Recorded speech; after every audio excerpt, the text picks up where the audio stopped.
ચાલો વિદ્યાર્થી મિત્રો, ધોરણ 8માં જે હિન્દીની પરીક્ષા 17/9/22ના રોજ લેવામાં આવી એની પ્રશ્ન બેંકના સોલ્યુશન જોઈએ। પ્રશ્ન 1, प्रश्न के उत्तर संक्षेप में लिखिए। और में 3 प्रश्नों છે। आपके मतानुसार सृष्टि में सर्वोपरि कौन है, क्यों? तो सृष्टि में सर्वोपरि ईश्वर है, क्योंकि ईश्वर सर्वस्व है, वह सब कुछ कर सकता है। हमें उसने जीवन दिया है और हमारा जीवन भी वही लेता है। ईश्वर के पास सभी समस्याओं का हल है। बीजो प्रश्न है, बूढ़ी अम्मा का क्रोध स्नेह में क्यों बदल गया?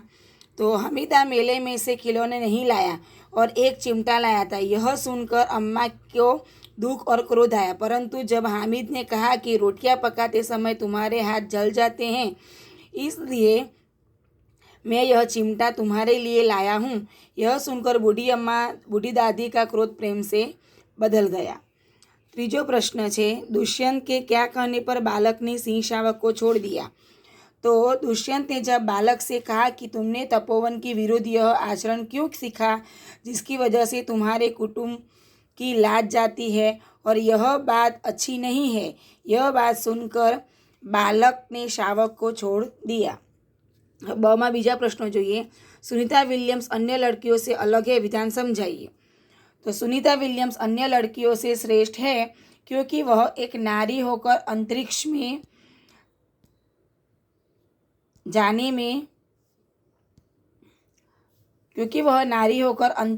जाने में सफल रही। उन्हें स्पेस में जाने के लिए कई कठिनाइयों से गुजरना पड़ा, फिर भी उन्होंने अपना इरादा नहीं बदला और अपने अंतरिक्ष मिशन में जाने में सफल रही।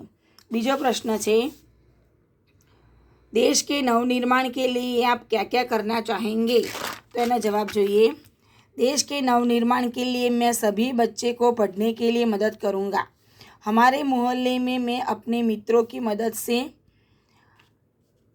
मदद से शिक्षण केंद्र खोलकर सभी को साक्षर करूँगा। स्वच्छता मिशन की शुरुआत मैं अपने घर से ही करूँगा। वृक्षों के फायदे समझाकर अधिक से अधिक वृक्षारोपण करवाऊँगा। ચાલો હવે આગળનો પ્રશ્ન જોઈએ। लक्ष्य प्राप्त करने के लिए हमें क्या क्या करना चाहिए? तो जवाब है, लक्ष्य प्राप्त करने के लिए हमें सबसे पहले अपना लक्ष्य निश्चित करना चाहिए और लक्ष्य प्राप्त करने में चाहे कितनी भी कठिनाइयों का सामना करना पड़े वो करके आगे बढ़ते ही रहना चाहिए। આગળનો પ્રશ્ન, भिन्न भिन्न ધર્મમાં પહેલો જોઈએ। भिन्न भिन्न धर्म के लोग प्रार्थना करने के लिए कहाँ कहाँ जाते हैं? तो भिन्न भिन्न धर्म के लोग प्रार्थना करने के लिए अपने अपने पूजा स्थानों पर जाते हैं। हिंदू मंदिर में, मुसलमान मस्जिद में, ईसाई चर्च में, सिख गुरुद्वारे में और पारसी अग्यारी में। सुनीता विलियम्स ने अपने सपने कैसे साकार किए?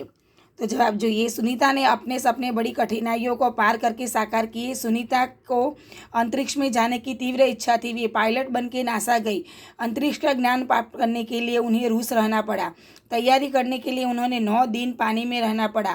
उनका प्रशिक्षण 8 साल तक चला। बाद में डिस्कवरी मिशन में शामिल हुई और 10 सितंबर 2007 को अटलांटिस अंतरिक्ष यान में स्पेस स्टेशन पहुंची। इस प्रकार उनके सपने साकार हुए। तीजो प्रश्न, भरत एकांकी में आपको कौन सा पात्र अच्छा लगा, क्यों? तो जवाब જોઈએ। भरत की एकांकी में हमें दुष्यंत का पात्र अच्छा लगा। અહીંયા पात्र आवशे, अच्छा लगा क्योंकि वह अपने पुत्र को पाने के लिए बहुत ही उत्सुक है। वह नन्हे बालक की ओर आकर्षक हो रहे थे क्योंकि वह उनका पुत्र था। दुष्यंत बालक को समझाने में सफल हुए और अपराजित नाम का धागा भी उनकी वजह से ही बालक को मिला और अंत में वह अपने बालक को प्राप्त करने में सफल हुए। હવે આગળનો પ્રશ્ન જોઈએ। ड उठो धरा के अमर सपूतो कविता में कौन कौन सी बातें हैं जिन्हें तुम अपने जीवन में उतारना चाहोगी? तो मैं मन लगाकर पढ़ूंगा, मैं अपने देशवासियों के प्रति वफादार रहूँगा, मैं अपने ज्ञान का उपयोग करके देश की सेवा करूँगा, मैं देश की रक्षा और सुरक्षा करने में पीछे नहीं हटूँगा, अच्छे अच्छे काम करके देश का मान जग में बढ़ाऊँगा। હવે જોઈએ આગળનો પ્રશ્ન। डॉक्टर कलाम की बचपन की किसी घटना का वर्णन कीजिए। तो जवाब જોઈએ। डॉक्टर कलाम जब 5वीं कक्षा में पढ़ते थे तब उनके शिक्षक से श्री सुब्रमण्य अय्यर विद्यार्थियों को पक्षी कैसे उड़ते हैं वह सिखाना चाहते थे, इसलिए वह उनको लेकर समुद्र तट पर गए और वहाँ से उन्होंने विद्यार्थियों को उड़ने की क्रिया का जीवंत उदाहरण देकर समझाया। डॉक्टर कलाम को यह घटना बहुत अच्छी लगी और वे विज्ञान पढ़ने में सफल रहे। આગળનો પ્રશ્ન જોઈએ। हामिद ने चिमटा ही क्यों खरीदा? तो जवाब જોઈએ। हामिद ने जब मेले में दुकान में चिमटा देखा तब उसे अपनी दादी की याद आई। उसकी दादी जब रोटियां पकाती तब उनकी उंगलियां जल जाती थी, इसलिए उसने चिमटा लिया कि उसकी दादी प्रसन्न होगी।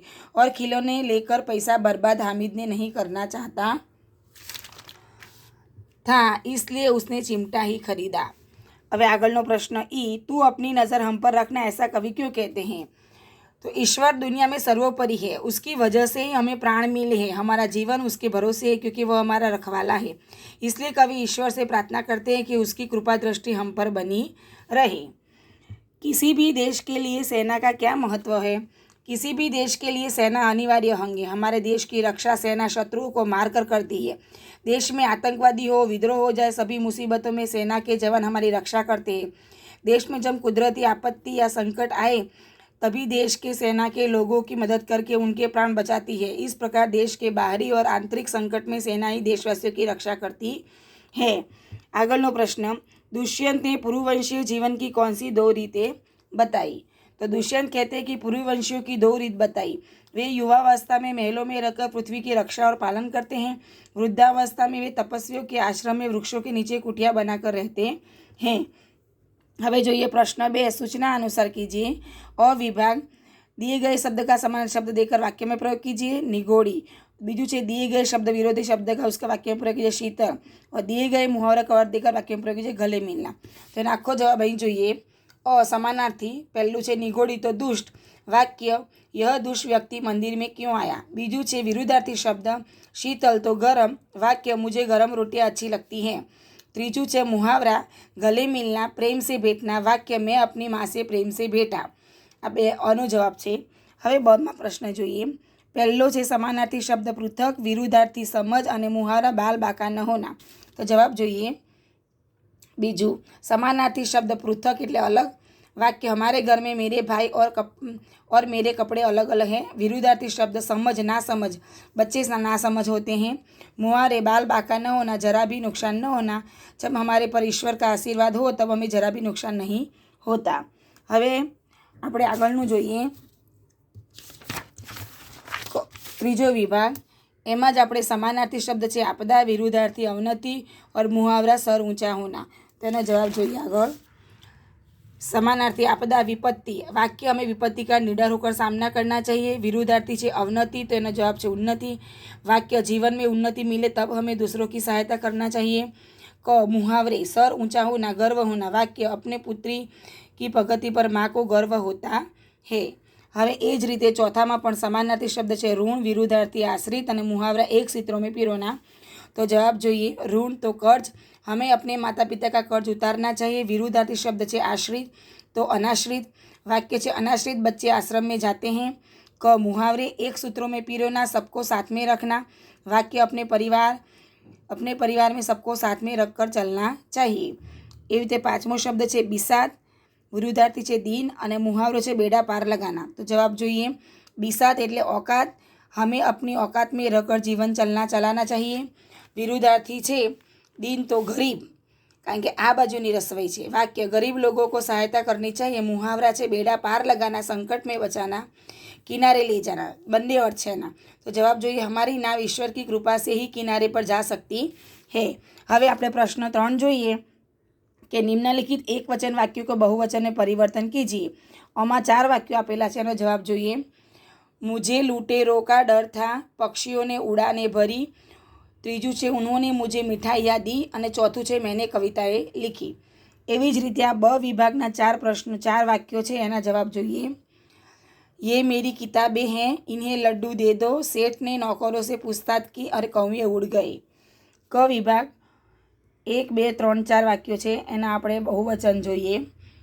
तोते पिंजरों के अंदर बैठे हैं, यह कार्य हमसे नहीं हो सकेगा, हम स्वयं चले जाएंगे। जंगल में हाथी ने उत्पात मचाया। तो અહીં જવાબ અધૂરું રહી ગયો છે। તો जंगल में हाथियों ने उत्पात मचाया। હવે આપણે આગળનું જોઈએ। दृश्य देखने के लिए घर का दरवाज़ा खुल गया, यह किताब किसकी है? दरवाज़ा खुलकर तुम अंदर आ सकते हो, इसने मेरी एक न मानी। તેનો જવાબ જોઈએ। दृश्य देखने के लिए घर के दरवाजे खुल गए, ये किताबें किसकी है, दरवाजे खुलकर तुम अंदर आ सकते हो, इन्होंने मेरी एक न मानी।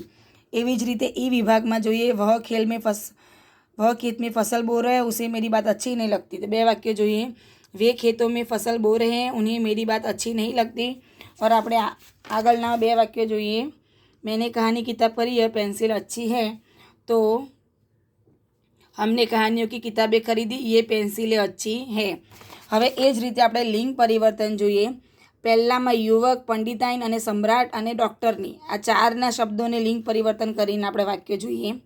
તો પહેલું છે, वृक्ष के नीचे युवती खड़ी थी, पंडित मिलने के लिए हमारे घर आए थे, हिंद की महान साम्राज्ञी को कौन नहीं जानता, ये हमारे गांव का डॉक्टर है। એટલે આ રીતે 4 વાક્યો જોયા। હવે બમાં જોઈએ તો માલિન, सेठ, सास और छात्रा। तो जवाब જોઈએ, माली सुंदर मालाएं बनाता है, सेठानी ने नौकर को बुलाया, उसके ससुर बड़े भाग्यवान हैं, तुम किस स्कूल में के छात्र हो। હવે આગળ જોઈએ, हमारी अध्यापिका साधु को भिक्षा, हमें सन्यासी और ठाकुर। तो जवाब જોઈએ, हमारे अध्यापक बहुत अच्छा पढ़ाते हैं, साध्वी को भिक्षा देना हमारा धर्म है, हमें सन्यासिनी से मिलकर खुशी हुई, इस मुल्क की ठकुराइन को कौन नहीं पहचानता। आ 4 वाक्योना जवाब है। હવે આગળ જોઈએ, शिक्षक, जंगल में बाघ, हमारी पड़ोसी और मजदूर। तेनो जवाब જોઈએ, शिक्षिका कक्षा में छात्रों को पढ़ा रही है, जंगल में बाघिन गुर्रा रही थी, हमारे पड़ोसी हमें दूध देते हैं, मजदूरनी थैला उठाकर जा रही है। આગળ છે કવિ, ભગવાન, વિધવા અને શ્રીમાન। આ 4 શબ્દોનો અહીં જોઈએ, कवियत्री की रचना पढ़कर मज़ा आ गई, भगवान तो भवानी को याद करके कार्य की शुरुआत कीजिए, विधवा तो विदुर इस विदुर की सहायता कीजिए, श्रीमान तो श्रीमती आप यहाँ बैठिए। હવે આપણે જોઈએ પ્રશ્ન નંબર 5, ढांचे के आधार पर कहानी लिखिए एवं योग्य शीर्षक दीजिए। तो અહીંયા જે 3 ને પાછળ 2 વાર્તાઓ છે એ બધી વાર્તાઓને હું આગલા વિડીયોમાં મૂકીશ। જો આપને મારો વિડીયો ગમ્યો હોય તો મારા વિડીયોને લાઇક અને શેર કરજો અને મારી ચેનલને સબસ્ક્રાઈબ કરજો।